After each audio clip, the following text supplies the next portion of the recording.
So I wanted to talk a little bit further about this kind of concept of manipulation that 3-year-olds go into and why that's not a bad thing. So I made a previous little video on this process of how it expands. So looking just at the 3-year-old one, where children and that kind of 3 to 4 age group, not exclusively, can be a bit younger, can be a bit older, start to want to try and control or manipulate other people. Often the parent, often the mother, often a sibling, not always.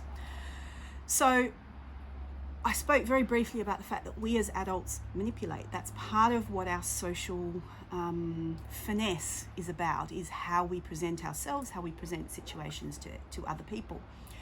And it's not a bad thing. It's what allows us to get along socially. It's what allows us, as a lecturer, I do quite a lot of positive manipulation because I'm encouraging my students, my adult students, to be open-minded to a new concept that I'm presenting. So I have to think about what I say, the words I use, the situation I do it in. Are they tired? Are they, attentive? Are they hungry? So that I can manipulate the way that they're able to receive information, and I do it for their best outcome.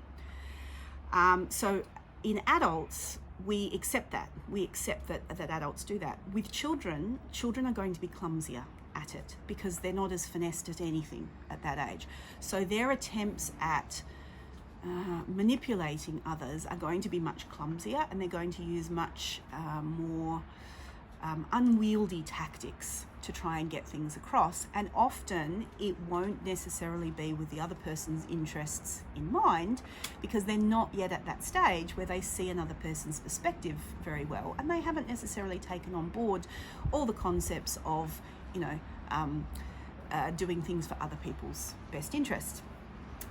But in the same way that when children are first learning to walk and they're clumsy and they bump into things and they fall over, and we excuse that because we understand it's a learning process, it's great for us to have the same level of allowance with this kind of learning process that happens with this manipulative behaviour.